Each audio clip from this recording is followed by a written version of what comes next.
여러분, 신앙이 뭐라고 생각하십니까? 여러분 다 신앙생활 하시죠?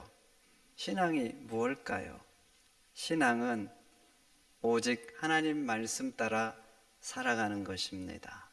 내 기분 따라 사는 건 신앙이 아니에요. 내 욕망 따라, 욕심 따라 사는 건 아니에요. 하나님 말씀 따라 사는 거예요. 세상 따라가고 재물 따라가는 거 신앙 아니에요. 오직 하나님 말씀 붙들고 살아가는 것이 신앙인 거예요. 말에 재갈을 먹이며 말이 자기 마음대로 못하잖아요. 주인이 가라 하면 가고 멈추라면 멈춰야 돼요. 제 아무리 달리고 싶어도 재갈 먹인 말은요, 주인이 멈춰라 하면 멈추는 거예요. 그처럼 신앙은 우리에게 말씀으로 재갈을 먹이는 거예요. 그래서 내 욕망대로 가지 않고 내 기분대로 가지 않도록 하는 것입니다. 저 인간이 제 아무리 미운 짓을 해도 하나님이 사랑하라 하면 그 길로 가려고 애쓰는 거, 몸부림을 치는 거, 이게 신앙인 거예요. 내가 눈 한 번 감아서 불의와 타협하면 세상 건 내 손으로 지을 수 있어도 하나님 말씀이 그걸 못하게 하니까 정도로 가는 것, 이게 신앙인 것입니다. 여러분, 그래서 신앙은요, 좁은 길이에요. 신앙은 넓은 길이 아니에요. 날마다 내 자신을 쳐서 복종시켜야 갈 수 있는 길이 신앙의 길입니다. 여러분, 신앙의 길이 좁은 길일지라도 여러분들은 오직 말씀 붙들고 사시기를 축원드립니다. 오늘 베드로를 보세요. 예수님이 깊은 데로 가서 그물을 내리라 하는데 베드로가 깊은 데로 가서 그물을 내리고 싶었을까요? 밤새도록 수고했어요. 수 없는 그물질을 했어요. 한 마리도 잡지를 못했어요. 근데 다시 가서 그물을 내리고 싶겠냐고요. 이미 그물을 다 정리했는데. 그래서 예수님께서 깊은 데로 가서 그물을 내리라 하니까 베드로가 말하잖아요. 선생님, 제가 밤이 새도록 수고했는데 얻은 거 없습니다. 이 베드로의 말이 무엇을 의미할 것 같아요? 밤새도록 해볼 만큼 해봤다는 거예요. 여기서도 그물 내려보고 저기서도 그물 내려보고 예수님 말씀하시는 깊은 데도 수십 번 그물을 내려봤다는 거예요. 내가 다시 한번 그물을 내린다고 무슨 일이 있겠냐는 거예요. 하기 싫다는 의미가 담겨져 있는 거예요. 그런데 베드로의 위대함은 그 다음에 있어요. 그 다음이 뭐예요? 밤새도록 수고하여 얻은 게 없지만 제가 말씀에 의지하여 깊은 데로 가서 그물을 내리겠습니다. 성도 여러분, 이게 신앙인 거예요. 나는 하기 싫은 거예요. 그런데 하나님이 하라 하시니까 하는 거예요. 내 경험이, 감정이 거부를 하는 거예요. 그래도 하나님이 원하시니까 그 길로 가는 것이 신앙인 것입니다. 아브라함도 보세요. 독자 이삭을 바치라 했는데 100세 얻었잖아요. 바치고 싶었겠어요? 죽기보다 싫은 거예요. 하나님, 제가 다른 것은 다 포기할 수 있어도 이 자식은 안 됩니다. 아브라함이 자기 인생에 딱 하나 선택하라면 그 자기 자식 독자를 선택하지 않겠어요? 자기 생명보다 귀한데. 그리고 바치면 어떻게 되는 거예요? 하나님께서 약속해 주셨잖아요. 이 자식을 통해서 하늘의 별과 바다의 모래처럼 많은 후손을 주겠다. 바치면 어떻게 되는 거예요? 하나님이 약속한 거 다 꽝 되는 거예요. 그러면 하나님께 따질 수도 있는 거예요. 그럼 하나님께서 저에게 했던 약속은 뭡니까? 그런데 말이죠, 아브라함은 하나님이 말씀하시니까 죽기보다 싫은데 말씀 따라 하려고 하는 것입니다. 여러분, 그래서 신앙은 말이죠, 세상 것을 꼭 잡겠다, 잡은 거 결코 놓지 않겠다, 그러면 갈 수 없는 길이에요. 세상의 성공을 목표로 나는 인생의 성공이 최고야, 그 성공을 향해서만 달려가면 또 신앙의 길로 갈 수 없는 거예요. 왜? 신앙의 길은 말이죠, 신앙의 목표는 성공이 있지 않아요. 세상 것을 더 많이 갖는 것, 여기에 목표가 있는 게 아니에요. 신앙의 목표는 오직 하나님 말씀 따라 사는 것입니다. 그러니 성도 여러분, 말씀 따라 사시기를 축원드립니다. 어떤 경우에도, 어떤 환경 속에서도 여러분 인생을 하나님 말씀으로 중심을 잡으시기를 축원드립니다. 오래전에 미국에서 있었던 일이에요. 한 서커스를 하는 사람이 나이아가라 폭포에 줄을 건너놓고 건너간다고 했어요. 그날이 되니까 수많은 사람이 이쪽에도 저쪽으로 모여든 거예요. 그리고 방송국에서도 나왔어요. 약속한 날짜가 되어서 그 사람은 수많은 사람이 지켜본 가운데 그 줄을, 외줄을 아슬아슬 지나 넘어갔어요. 무사히 건너가니까 사람들이 환호성을 질렀어요. 대단하다고, 굉장하다고. 그렇게 한참 동안 박수와 환호성이 있은 후에 이 사람이 거기에 모였던 사람들에게 물었어요. 내가 이번에도 저쪽으로 건너가려고 하는데 무사히 건너갈 것 같냐고. 그랬더니 사람들이 당신은 틀림없이 무사히 건너갈 거라고 이렇게 그러면서 또 박수를 쳐준 거예요.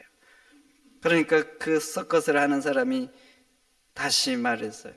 제가 무사히 건너갈 거라고 여러분이 정말 믿으신다면 여러분 중에 한 분이 지원을 해서 내 등에 업혀서 저랑 같이 건너가시죠.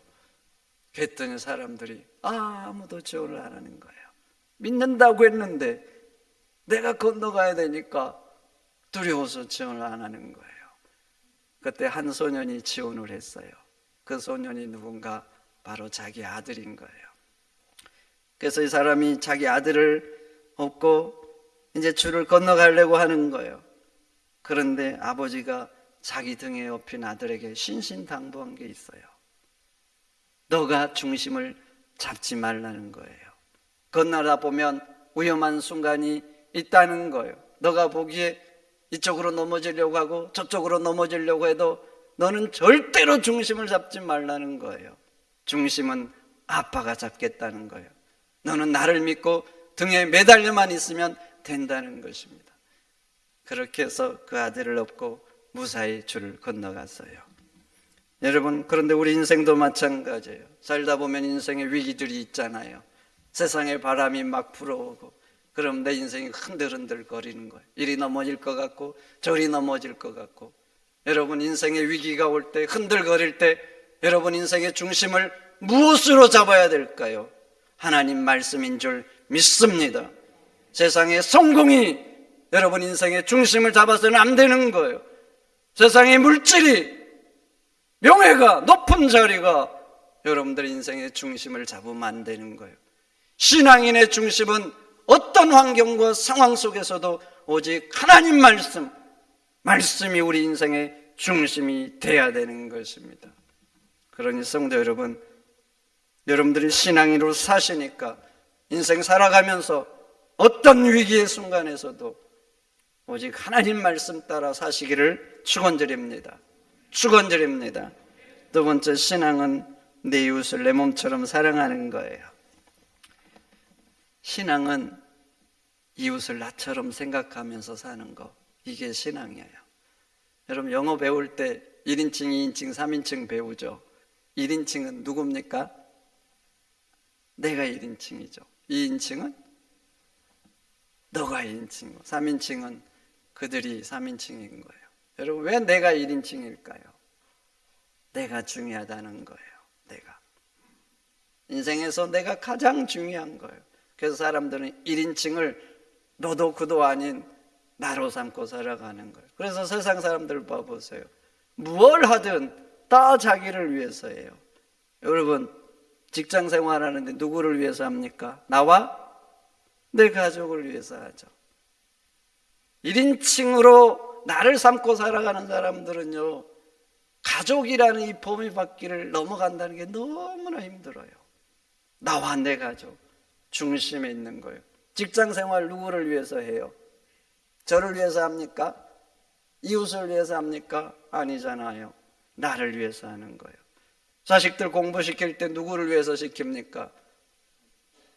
옆집에 사는 다른 사람을 위해서 자식, 너 공부해서 그 사람들 위해서 공부하라 그럽니까? 아니잖아요. 너를 위해서 하라는 거예요. 그래서 공부해서 남 주냐? 다 너를 위해서 공부하라는 거라고 부모들이 종종 그런 말을 하잖아요. 그게 1인칭으로 나를 삼고 사는 사람들의 삶의 패턴인 거예요. 그것뿐만 아니에요. 내가 1인칭이 되잖아요. 그럼 좋은 것은 내가 다 가지려고 해요. 좋은 것은 양보 안 해요. 여러분들 시장에 가시고 마트에 가면 과일 하나 살 때도 봐보세요. 할 수만 있으면 내가 좋은 거 골라오려고 하죠. 그게 어찌 보면 당한 것 같지만요, 내가 좋은 거 골라오면 봐보세요. 남들이 안 좋은 거 골라가야 되잖아요.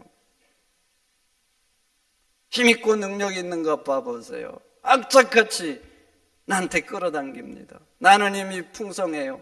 더 없어도 되는 거예요. 내가 그런 것들 끌어당기면 옆에 같이 살아가는 사람들이 힘들어질 수도 있는 거예요. 그런데도 사람들은 양보 안 합니다. 할 수만 있으면 더 끌어오려고 그래요. 더 끌어. 이웃이 힘들든 말든. 그리고 끌어왔던 것들은요, 자기 손에서 안 놓으려고 그래요. 또 봐보세요. 내가 좋은 자리 차지했어요. 회사에서 많은 돈을 받아요. 그러면 내 인생 복 받았다고 좋은 인생이라 그러죠. 그럼 한번 봐보세요. 내가 그렇게 많이 남들이 나에게 줘서 복 받은 인생이라 그러면, 내가 그런 위치에 있으면 나도 그렇게 타인에게 복 받은 인생이라고 그들이 고백할 정도로 베풀어 줘야 되는 거 아니에요? 내 자식이 인생이 잘 풀리면 자랑하잖아요. 내 인생, 내 자식 인생 잘 풀린다고. 그러면 내 자식이 잘 풀려서 좋으면 남의 자식도 그렇게 챙기고 잘 풀어주도록 해야 되는 거예요. 근데 사람들은 그렇지가 않아요. 많이 받으면 나는 복 받았다고 그러고, 자식이 잘 풀리면 잘 풀렸다고 자랑하면서 좋아하는데, 남들에 대해서는 무정해요. 얼마나 이기적인지 몰라요. 그들은 그 정도면 충분하다고 생각해요. 고생도 해봐야 된다고 생각하는 거예요. 남들을 나처럼 생각하지 않는 거예요. 그런데 여러분, 신앙은 1인칭이 내가 아니에요. 신앙에 있어서 1인칭은 누군 줄 아십니까? 하나님이 1인칭이 되는 거예요. 신앙으로 들어왔다는 것은 인칭을 바꾸는 거예요. 나에게서 하나님으로. 그래서 신앙생활하면 삼위일체 되신 하나님을 주님이라고 불러요. 주님이라고 부른 것은 뭐예요? 당신 뜻대로 하겠다는 거예요. 당신 생각이 중요하다는 거예요. 당신이 원하는 대로 하겠다는 거예요. 그래서 신앙의 제1원칙은 하나님 말씀대로 사는 거예요. 그리고 2인칭은 너가 되고 3인칭은 내가 되는 것입니다. 그래서 신앙은 내 이웃을 나처럼 생각하면서 사는 거예요. 내가 잘 되기를 원하잖아요. 그럼 남들의 인생도 잘 되기를 바라는 거예요. 내 자식 챙기잖아요. 그것처럼 남의 자식도 챙기려고 애쓰는 것, 남들을 나처럼 생각하면서 살아가려고 하는 것, 이게 신앙인 거예요. 그래서 보네퍼가 그렇게 말했잖아요. 그리스도인들은 타자를 위한 존재다. 여러분들 그리스도인 아닙니까? 그리스도인 맞지요? 근데 보네퍼는 그렇게 정의했어요.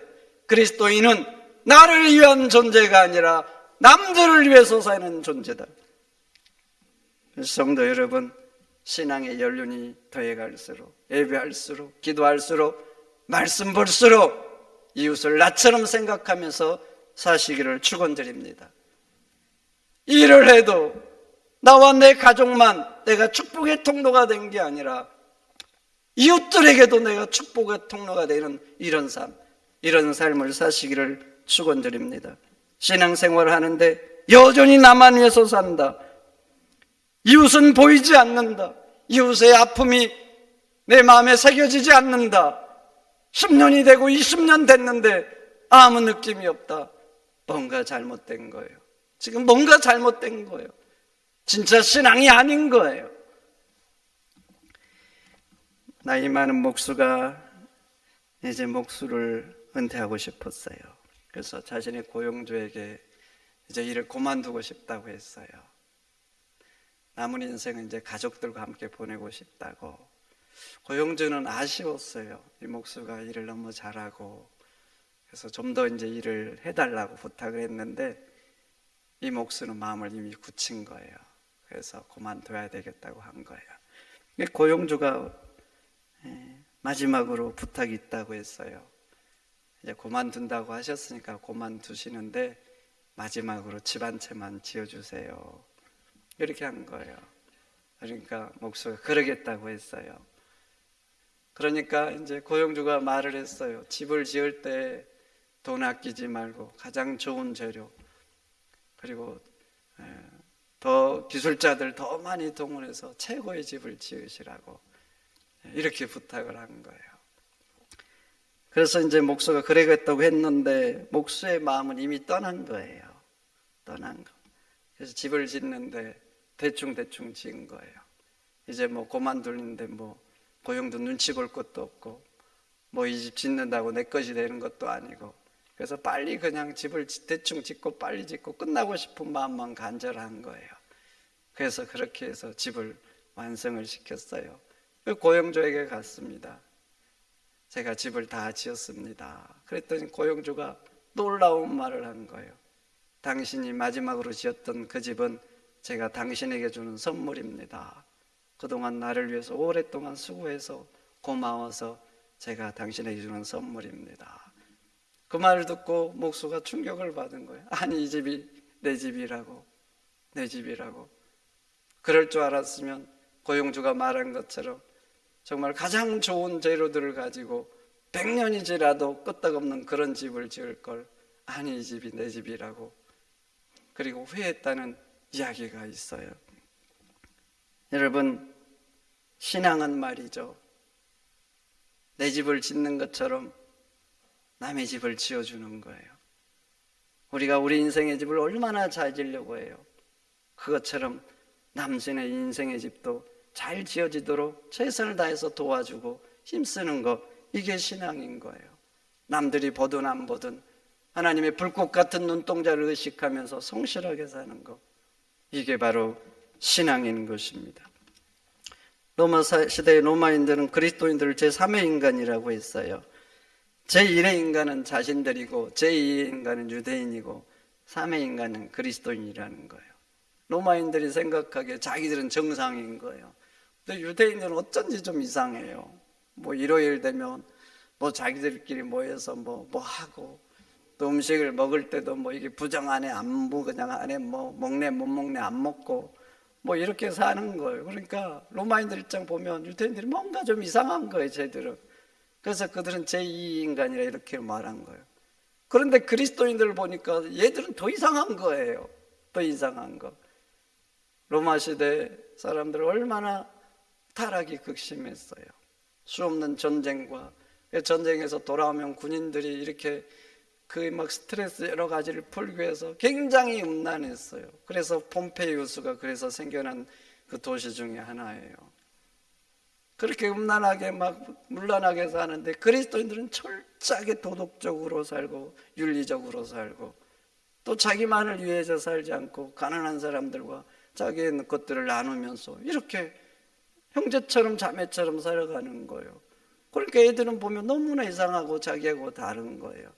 그래서 그리스도인들을 제3의 인간이라 이렇게 말을 하는 것입니다. 그리고 또 보세요. 주 100년도부터 그리스도인이라 그러면 핍박이 아주 극심했어요. 극심해. 그래서 그 후에 200년 동안 주 300년, 313년까지 얼마나 핍박이 심했는지 몰라요. 기독교인이라 그러면 말이죠, 재판도 안 하고 죽였어요. 아무리 고대 시대라 그래도 우리나라 예를 들어서 조선 시대라고 해서 다 재판하잖아요. 근데 재판도 않고 기독교인이라면 아주 비참하게 죽인 거예요. 그리고 죽은 시체들은 매장도 못하게 했어요. 짐승들의 밥으로 주고 짐승들이 와서 뜯어먹도록 놔둔 거예요. 그렇게 비참하게 핍박을 하고 죽였는데도요, 신기한 건 뭔지 아세요? 기독교인의 인구가 줄어들지 않았다는 거예요. 죽여도 믿는 사람들이 계속 그만큼 유지를 하는 거예요. 여러분, 도대체 왜 그럴까요? 예수 이름만 말해도 죽이는 거예요. 인생이 비참해지는 거예요. 그런데 사람들이 왜 그렇게 믿으면 죽는 그 기독교를 계속해서 믿는 사람들이 생겨났을까요? 그리고 또 보세요. 그러다가 313년에 콘스탄틴 황제가 기독교를 공인했어요. 이때부터는 이제 핍박을 안 하는 거예요. 정식 종교를 인정해 주는 거예요. 그런데 그렇게 공인된 이후에 80년이 지나기 전에 로마인의 80%가 기독교인이 됐어요. 여러분, 로마는 다 신을 믿는 종교예요. 뭐 태양신도 믿고 뭐 여러 신을 믿어요. 여러분들이 아는 그리스 로마 신화만 봐요. 제우스를 비롯해서 얼마나 뭐 바다에는 뭐 포세이돈이 있고 뭐 술에는 뭐 디오니시우스가 뭐 있고 어쩌고 수많은 신들이 있어요. 근데 수많은 자기들이 믿고 따르는 신들이 있었는데 그들이 말이죠, 80%가 기독교인이 된 거예요. 그래서 테오도투스 황제가 어쩔 수 없이 그런 배경하에서 기독교를 국교로 삼은 거예요. 그럼 한번 봐보세요. 국가 권력을 다 동원해서 기독교를 핍박했는데 도대체 그 로마가 왜 그 사람들이 기독교를 그렇게 믿고 기독교를 국교로 삼았을까요? 도대체 왜였을까요? 기독교인들을 보면요, 자기들과 다른 거예요. 다른 거예요.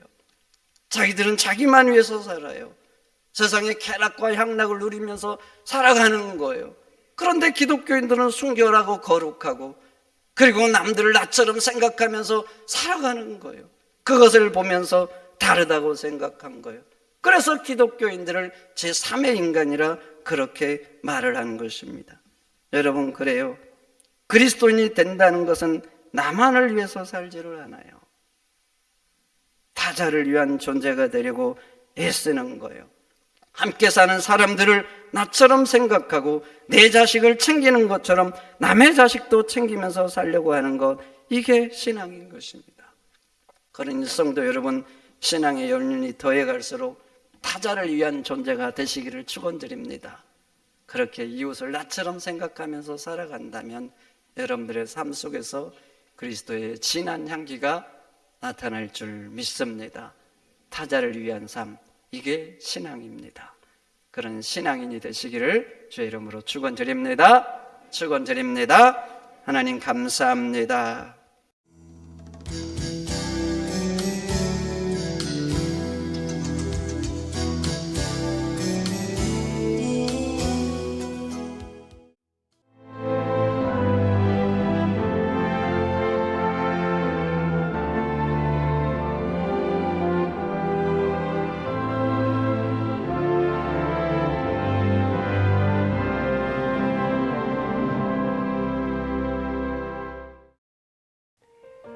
CBS를 사랑해 주시는 전남 지역 청취자 여러분, 안녕하십니까? CBS 재단 이사장 꿈의 교회 김학중 목사입니다. 여러분의 사랑과 관심 덕분에 전남 CBS가 순천시 장천동에 새로운 사옥을 마련하게 됐습니다. 이 방송국 사옥이라는 것은 단순히 건물을 짓는 의미에 지나지 않습니다. 전남 지역 복음 전파와 특별히 다음 세대를 위한 미래 비전을 세우는 일입니다. 코로나19로 모든 활동이 중단되고 또 관계가 단절되는 상황이지만 우리 CBS 방송만큼은 우리의 발길이 닿지 않는 곳까지 구석구석 하나님의 말씀을 전하는 위대한 힘을 지니고 있습니다. 이 방송이 믿음의 반석 위에 굳건히 세워질 수 있도록 여러분들께서 벽돌 한 장 한 장씩 쌓아가는 마음으로 전남 CBS를 위해 후원해 주시고 기도해 주시기를 간곡히 부탁드립니다. 여러분의 이 작은 행함이 CBS를 통해서 교회 공동체를 회복하고 누군가의 믿음을 소생시켜 줄 굳게 믿습니다. 여러분 한 분 한 분을 축복합니다.